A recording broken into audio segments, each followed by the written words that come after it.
Centerpiece, the show dedicated to fighting on the front lines of political hypocrisy, exposing the lies and false promises of our leadership. And now your host, the voice of reason, Nick Messer.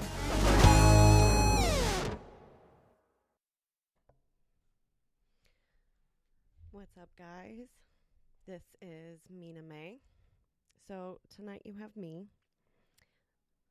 Nick is MIA. He's kind of out working, so I'm filling in for him tonight. So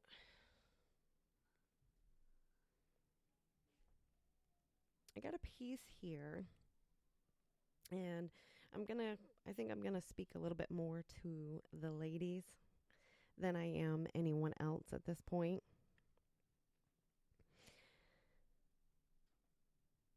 This piece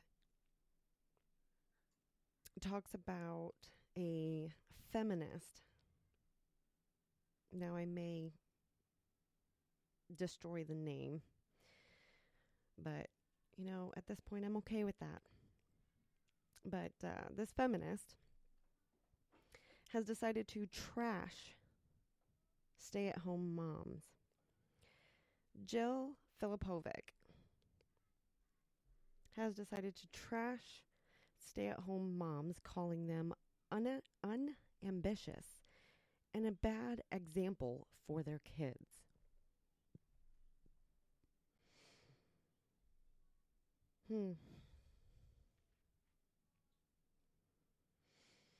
I doubt really anyone out there, at least anyone that I know who's been a stay-at-home mom, feels like they are unambitious or that it's been a bad example on their kids. I seriously doubt that.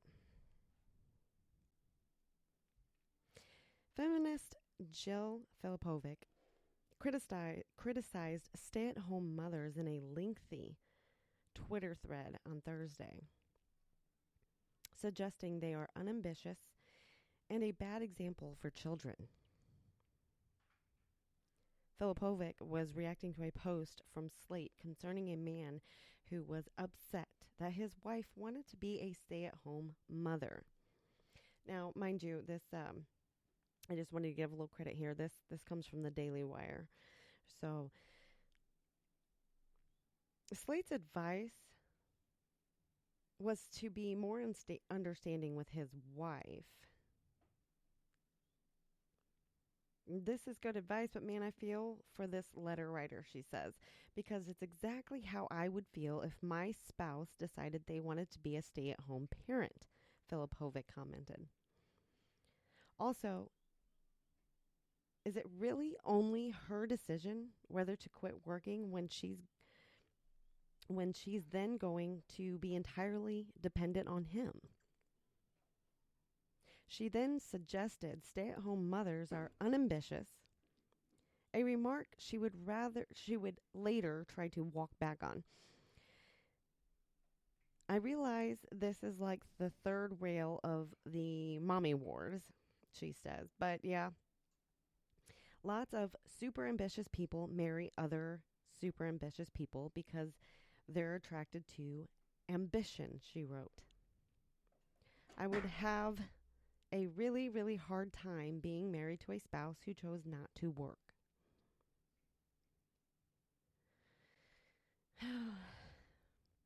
The feminist noted that if she wanted to stay home to run the household, it would be unfair of her to take from her husband's income.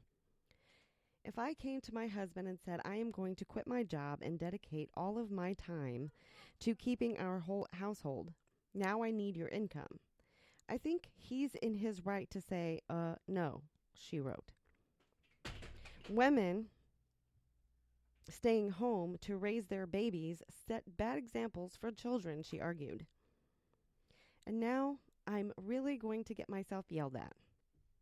But I also think the issue of example setting for kids is a totally fair one, Filipovic said. What example are you setting when dads work for pay and mom does the care work at home? Lots of reasons not to want to set that example for a child. Among them, girls with working moms do better in school, she claimed. Men with stay-at-home wives are less likely to promote and support women in their workplace. Sons with working mothers do more housework and child care when they grow up. These aren't just individual choices. They're social. Seemingly, after getting some pushback, Filipovic circled back to her suggestion that raising children is not a real job. Her answer was muddled, highlighting the apparent importance of women working outside the home and simultaneously blaming our capitalist society for not valuing stay-at-home motherhood. I can't see that this is going around in circles of, but being a stay-at-home parent is a job. And why don't you value care work? Care work should be valued much more than it is. It's also good for people to work outside the home, she wrote. The reality in our capitalist society is that if you are at home full-time, your husband is your boss. And there is no HR department. Should care work be valued much more? Yes. In reality, we live in, are women who stay home taking on significant risks? Also, yes, she says. I would also argue that I'm not convinced that this division of labor, one full-time wage earner, one full-time at-home carer, is a good or healthy one.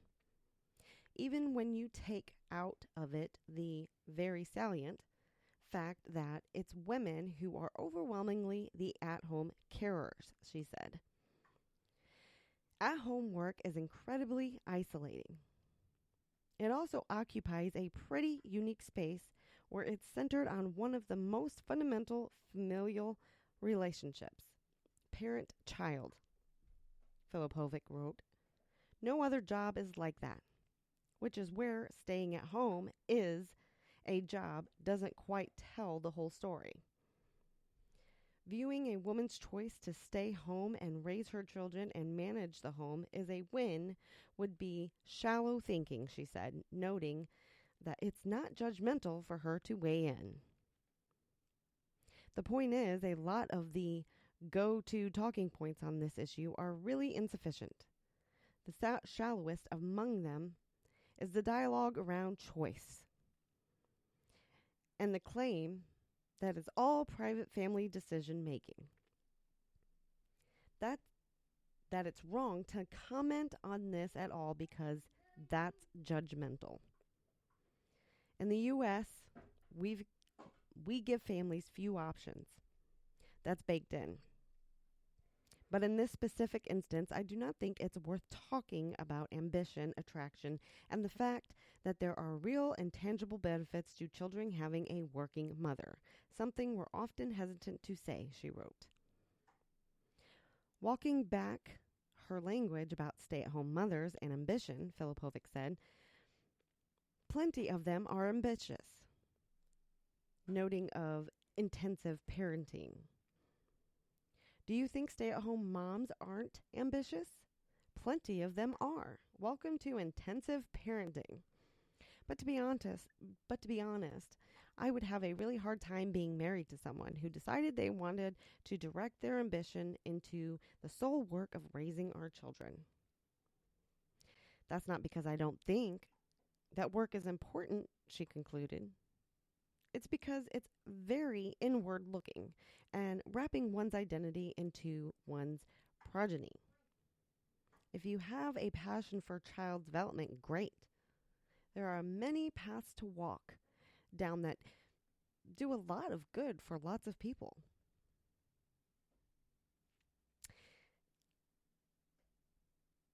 These were several tweets from this feminist, Jill Filipovic. And yes, I do agree. Feminists suck.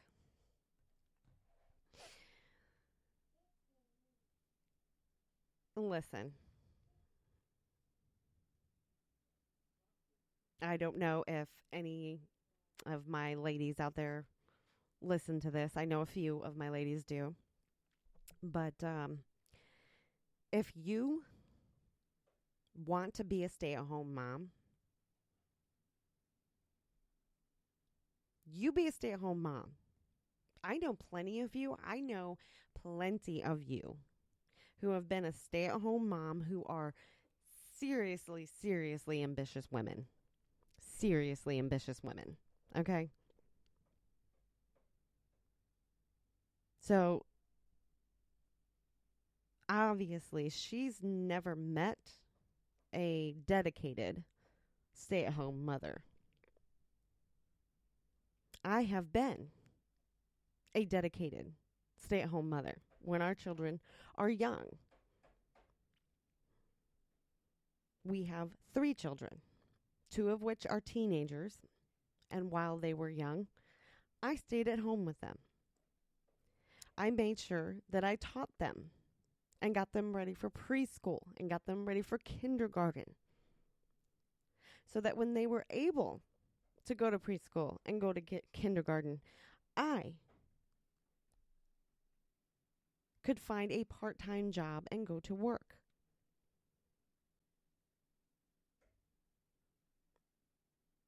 And I would work around my children's schedule,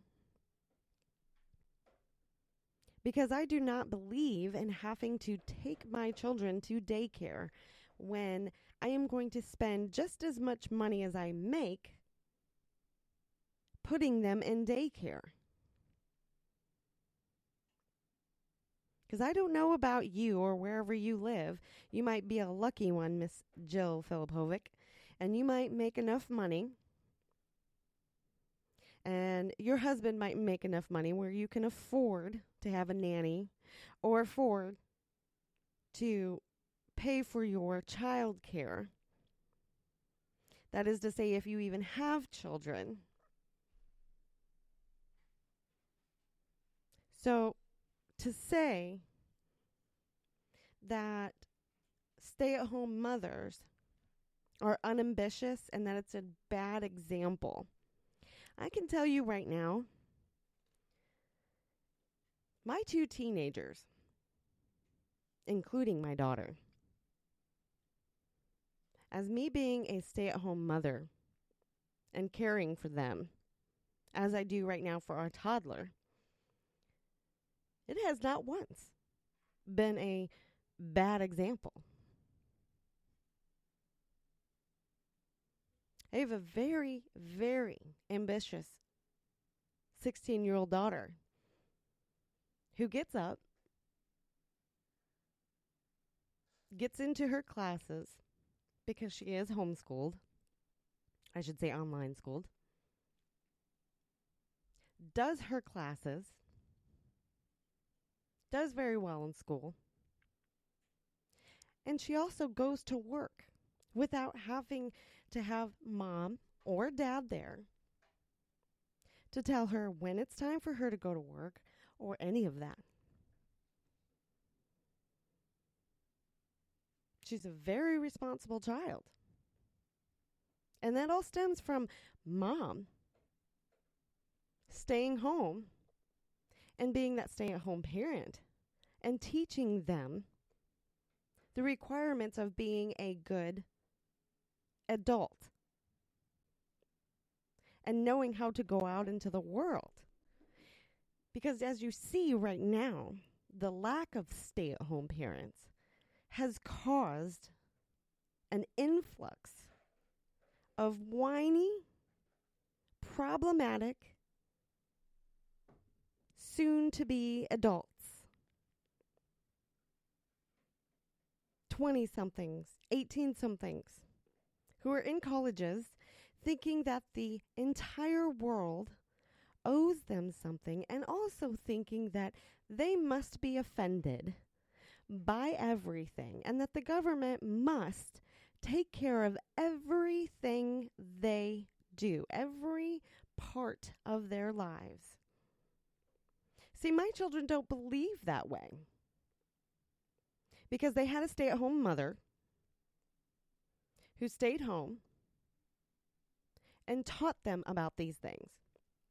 Responsibility, the fact that the world and no one in the world owes you anything except for your employer when you go to work and you work the hours that you're supposed to.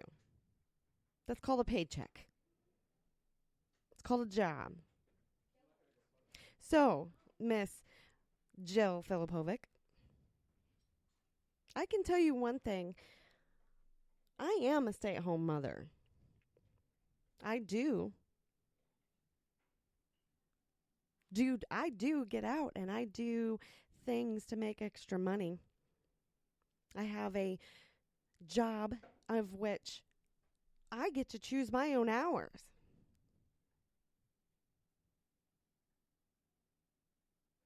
And I can tell you I am very ambitious.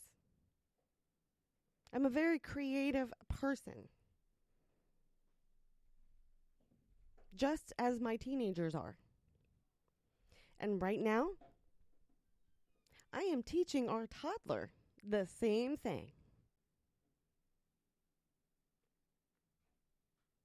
So whether this is coming from a point of the fact that you may be jealous of not being able to be a stay-at-home mother, or just the fact that you want to just judge someone,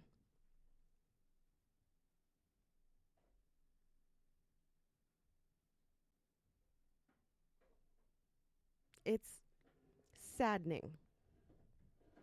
I think the world needs more stay-at-home mothers, because if the world had more stay-at-home mothers, the world would not be in such a bad place that it is in as of right now. The world is a very sad place right now because we have such whiny children, such whiny teenagers, such whiny young adults running around thinking they must be offended by everything. They must cancel everything. And the fact that these whiny teenagers and these whiny young adults think that they must cancel cartoons that have been around for years, for decades, shows that they did not have very good parenting.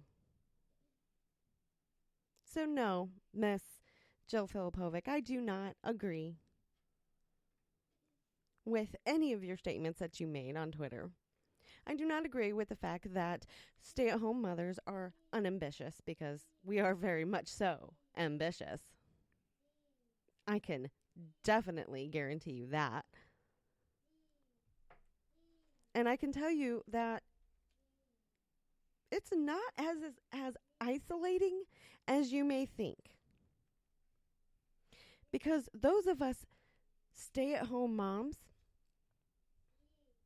we know how this works. And we know we are going to deal with our children all the time. So we also know that we need to make time for ourselves and for our other stay-at-home mothers, our friends. So many times we make up days or weeks. Some of us meet once a week. Some of us meet every day. It doesn't matter how you do it.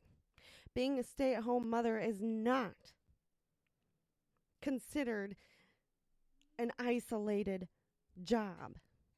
But I can tell you right now, it is a job.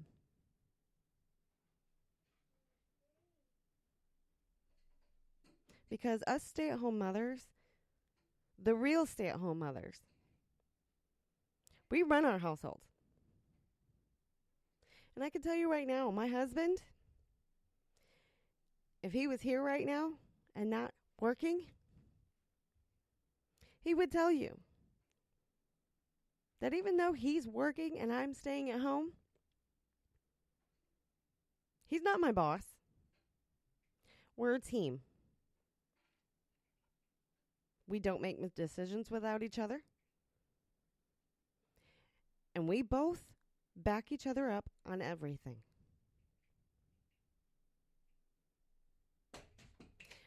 These statements that you made about stay-at-home mothers,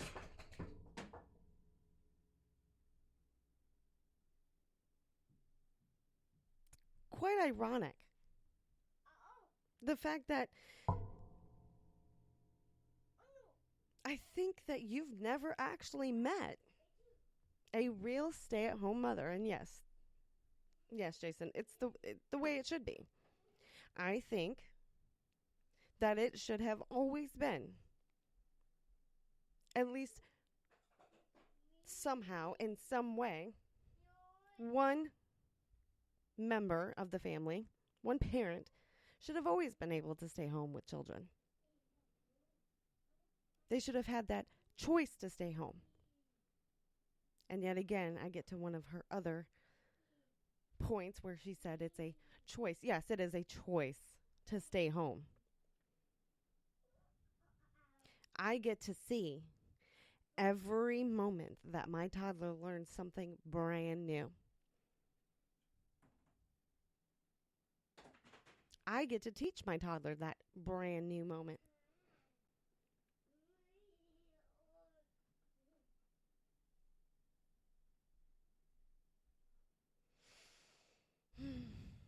I don't know. It's a very frustrating point when someone thinks that they need to chime in. If you believe that there should be, if you believe that both parents should be working, then you believe that way. You don't need to make every stay-at-home mom, you don't need to make every stay-at-home parent feel like shit, basically, because you think you are some shit. You do not need to make people feel bad about their choice to be stay-at-home parents, because you don't make me feel bad. Honestly, you're making yourself look like an idiot, because like I said, you've honestly have never met a real stay-at-home parent before, a real stay-at-home mom, one who knows how to divvy up her time.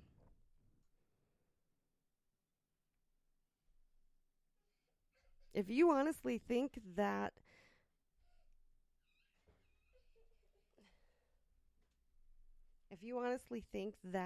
stay-at-home parenting is that isolating, then you are doing it wrong. You really are, because it's not that isolating. Is it hard work? Oh, hell yeah, it's hard work. I feel like dishes never stop and laundry will never stop. But I love every moment of it. Every single moment of it.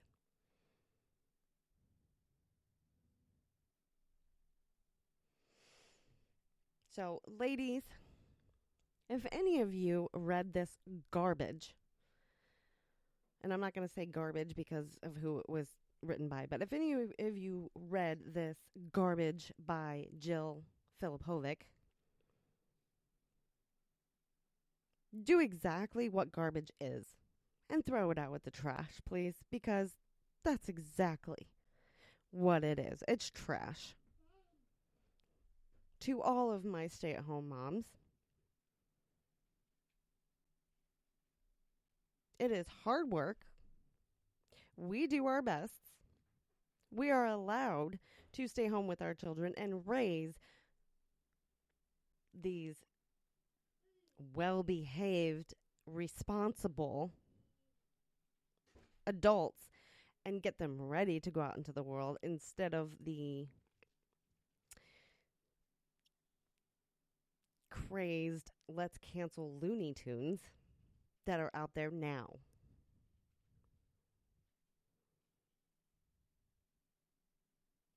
Throw it out with the trash because she has no clue what she's talking about. She's just flapping her lips to flap them. Okay. So,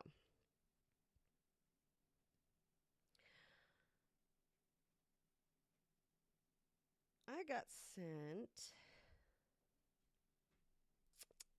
We got more with Cuomo. Ugh. Cuomo, guys. Cuomo. Like, why isn't this guy gone yet? Come on. Cuomo. Lord have mercy.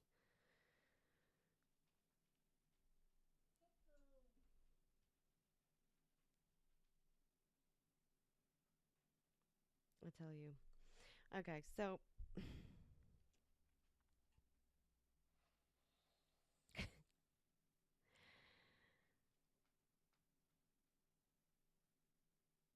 New York Senator Schumer, I guess, and Gillibrand are calling for governor. Yeah, we just made up a new word today. Governor Cuomo's resignation.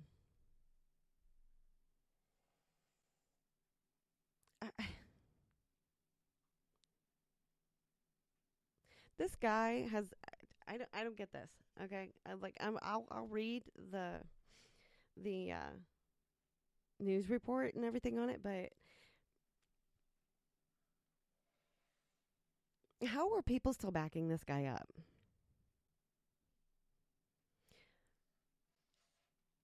You, this guy has lied, which I mean, it's not.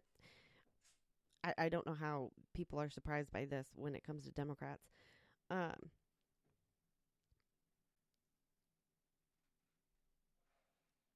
He has literally lost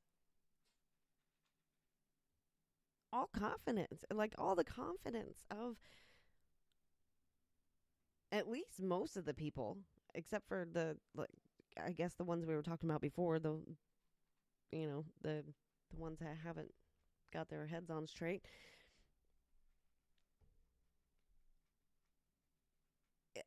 Even his Democratic partners, like even his governing partners, have lost all confidence in him. How is he still the governor of New York? Guys, like what's this? What is this? The dude, I'm not going to go there because that's just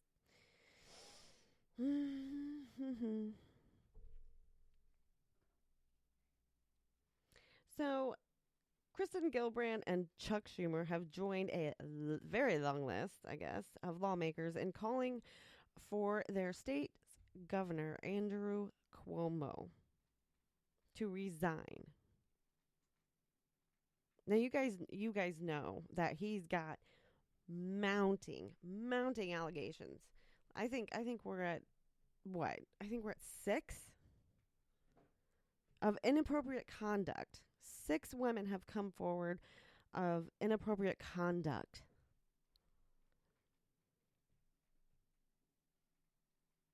So, confronting and overcoming the COVID crisis requires sure and steady leadership, a joint statement read. Okay? We commend the brave actions of the individuals who have come forward with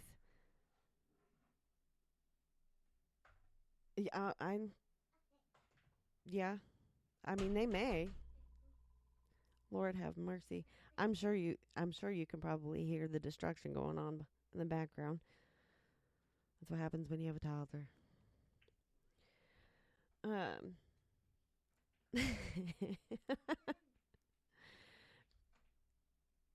So they're saying that they commend the brave actions of the individuals who have come forward with serious allegations of abuse and misconduct.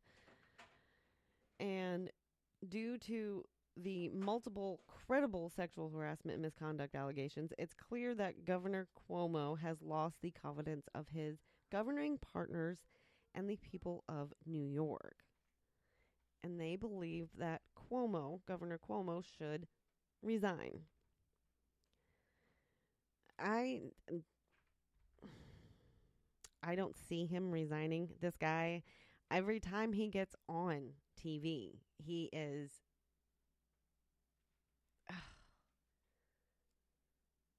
Lord, I don't even know. I don't even know what to call him. Like, he thinks he's somebody. Schumer and the Senate Majority Leader, Schumer, the Senate, I don't even like that dude either.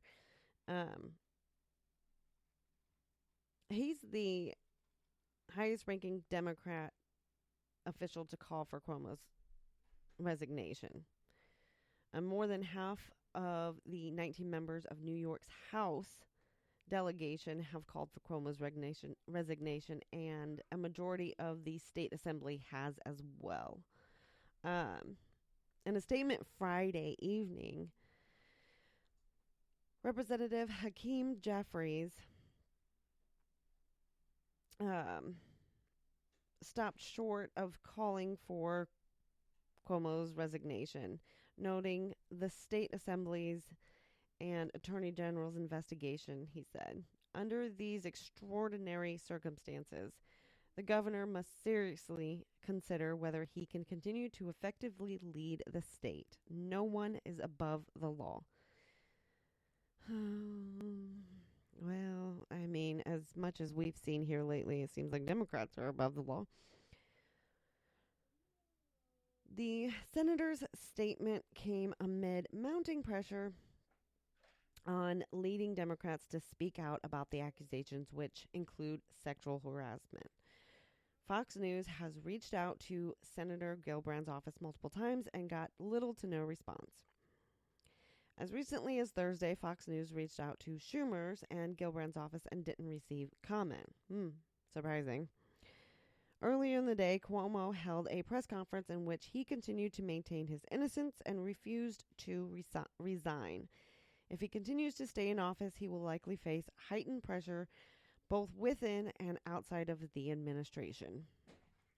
Besides the state assembly pursuing an impeachment investigation, New York Attorney General Letitia James is conducting an independent investigation of the allegations. At least 7 women have leveled. Lord, can we just have like one day of technology working with me?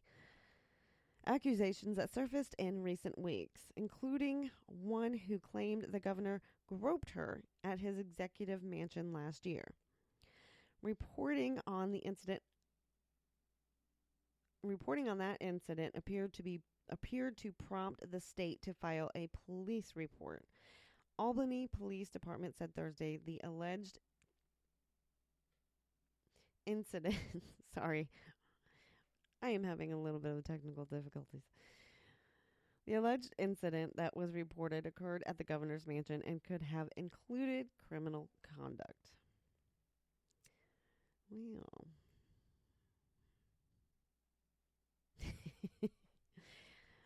I have I have a couple comments on a different. It says, yes, now we have pervert Biden who is mentally challenged. So now here we are. Oh, man. I keep up with 2 different chat feeds here. Oh.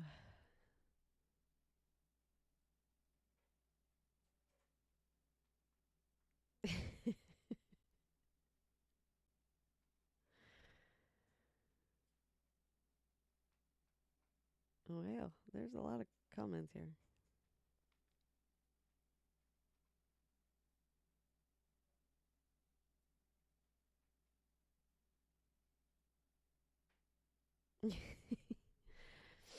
Wow. So apparently, a lot of people agree with the fact that Cuomo needs to resign, but I don't see that happening. I mean, he just every time he every time he holds a press conference, he denies these allegations, and then he talks about how he's not going to resign. So I don't know, guys. Um, I guess it's just okay to have some naughtiness going on with the Democrats. I mean, we've already got, what is it now? We've got Joe Biden, who likes to sniff just about every woman that he comes into contact with. We've got Cuomo, who's got all of these allegations coming out. Touchy-feely dude. And we got Fang Bang.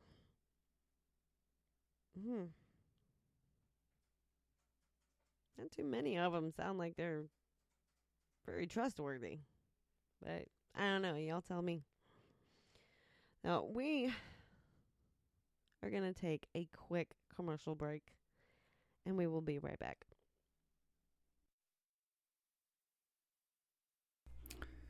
Are you a constitutionalist and fan of the Second Amendment? Then you need to listen to the American Gun Show, hosted by me, Jason Reeve, the voice of freedom.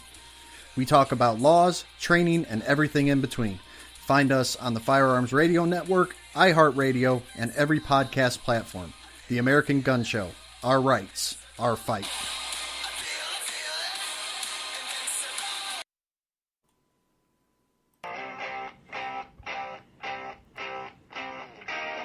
Jason Reeve, the host of the American Gun Show here, inviting you to listen to our new show, Current Pulse. Join myself, Mina May, Nick Messer, and Samantha Reeve as we discuss top stories, political hypocrisy, and even stories you might not have even heard about. It's an open discussion of facts, not fake news like CNN and MSNBC. Join us on the weekly podcast, Current Pulse, right here on Spreaker.com or your favorite podcast provider. All right, guys, welcome back. I need to take that quick, what Nick calls obligatory break there for a second. So we got a former top aide from the State Department. An investigator says that COVID-19 outbreak may have resulted from a bioweapons research accident. As top U.S. officials prepare to meet their Chinese counterparts for their first face-to-face meeting during the Biden administration, the State Department's former lead investigator, who oversaw the task force into the COVID-19 virus original, coronavirus origin, sorry y'all, tells Fox News that he not only believes the virus escaped from the Wuhan Institute of Virology, but that it may have been the result of research that the Chinese military or People's Liberation,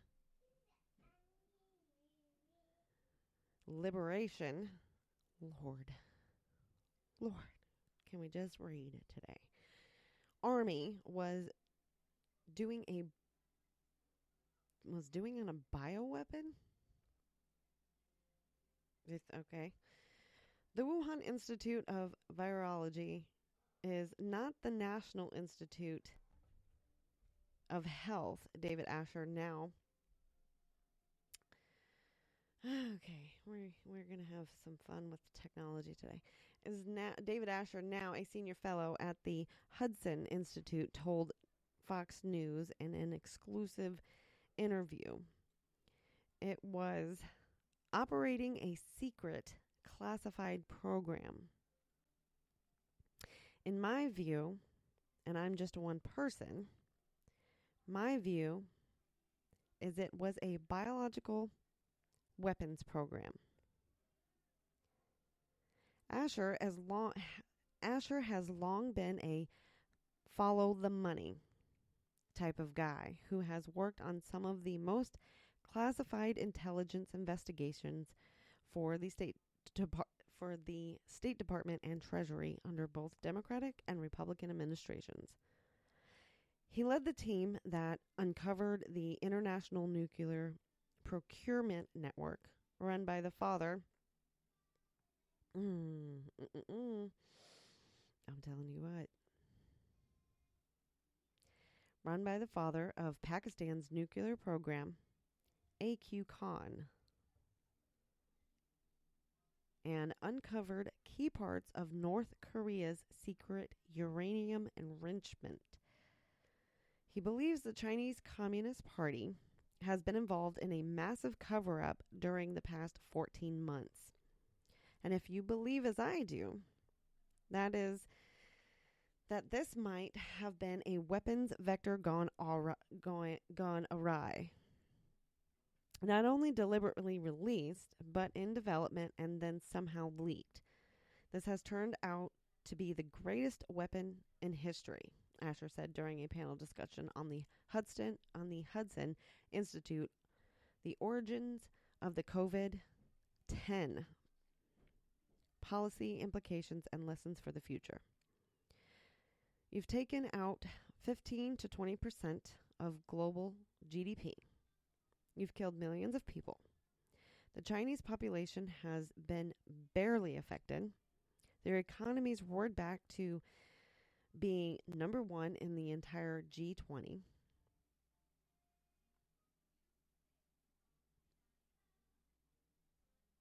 So, Asher says the Chinese government's behavior reminds him of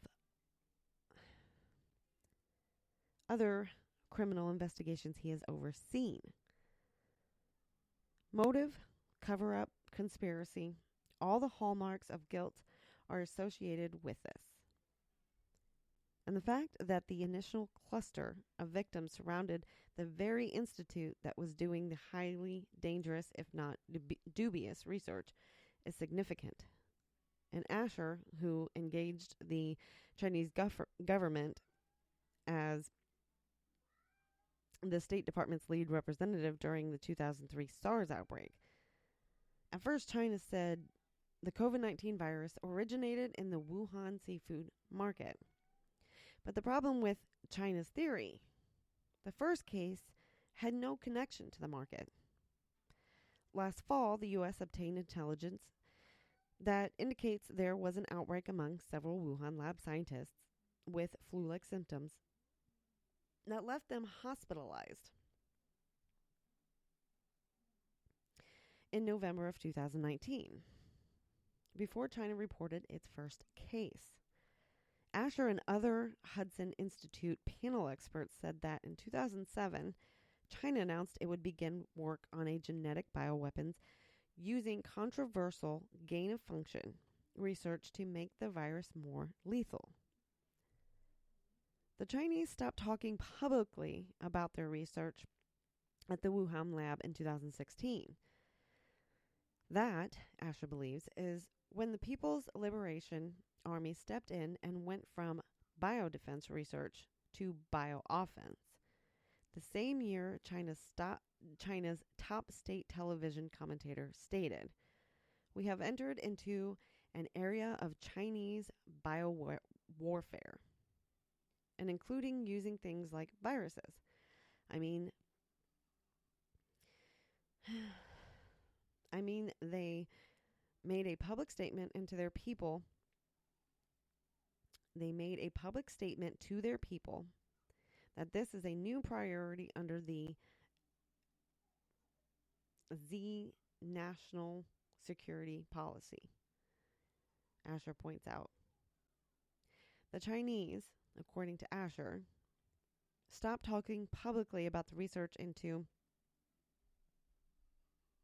coronavirus disease vectors, which could be used for weapons in 2017. At the same time, its military began funding the research at the Wuhan Institute of Virology.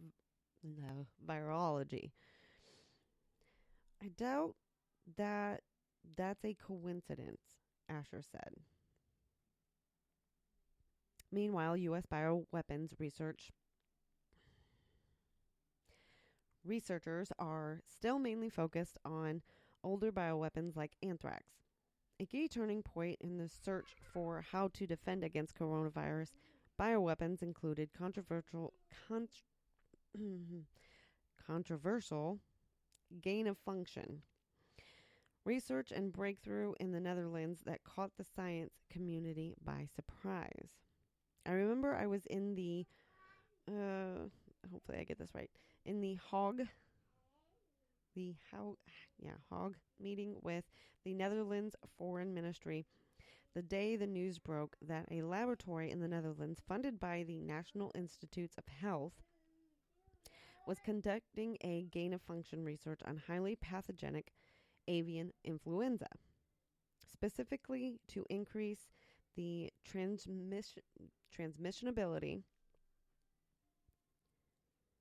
of that very dangerous flu virus, recalled Andy Weber, the former assistant of Secretary of Defense for Nuclear, Chemical, and Biological Defense Programs under President Obama. The Obama administration swiftly imposed a moratorium on this kind of research, fearing it could become a playbook for terrorists. The Trump administration lifted the moratorium in 2017, but halted NIH funding to the Wuhan lab in April 2020 after the pandemic began. Biosafety has long been a concern with respect to China's biosafety level 4 labs, according to experts. China has been involved in this type of virus research since 2003. The SARS outbreak, according to Miles Yu, the State Department official who co-wrote a recent op-ed in the WSJ with former Secretary of State Mike Pompeo about the virus origins. China's biosafety standard is really low and is very dangerous. So this is an accident waiting to happen. When the team sent by the WHO to Wuhan in February visited the Wuhan Institute of Virology, they did not don biosafety suits and spent 3 hours inside, but according to reports, did not have access to the scientists or data they needed to fully rule out that the virus escaped from the lab. At the time, Chinese Foreign Ministry spokesperson Wang Wenbin said it should be noted that virus traceability is a complex scientific issue, and we need to provide sufficient space for experts to conduct scientific research, he added. China will continue to cooperate with WHO in an open, transparent, and responsible manner and make its contribution to better prevent future risks and protect the lives and health of people in all countries.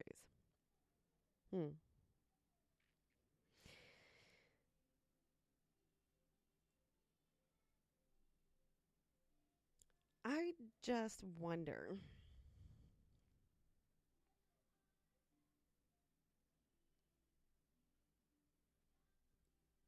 I mean, I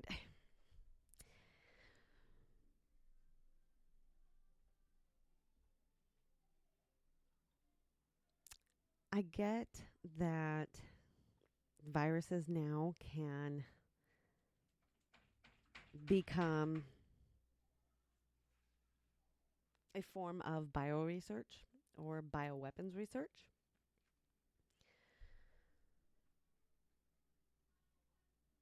But I am still finding,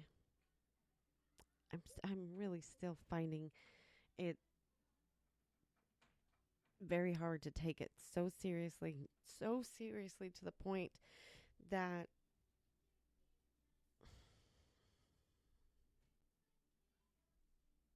why weren't we so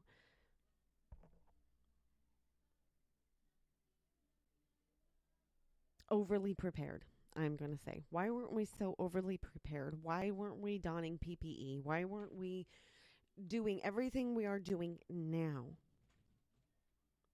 with the flu virus? With all these other viruses? What about H1N1? I mean, a lot of these viruses and flus that have hit a lot of these countries, and especially ours.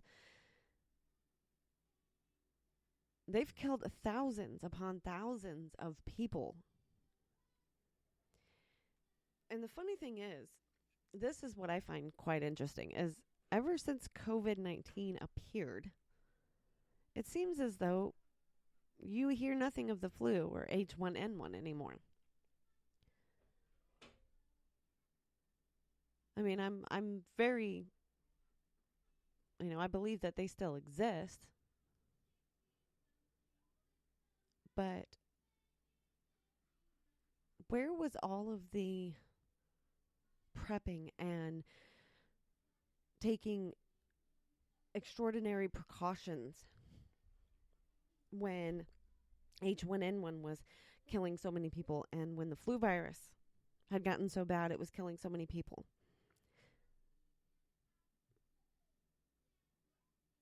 I get that this virus, they believe, originated in Wuhan.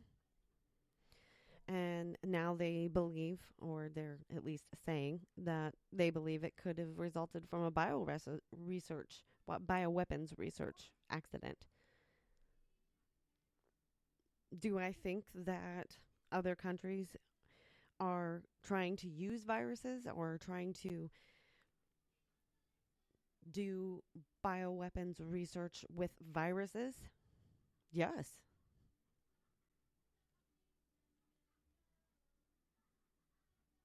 But I am finding it so incredibly hard.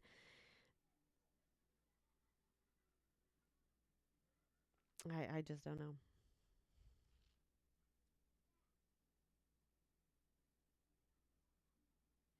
I don't know if it's just the way it was handled when it first came out or what. But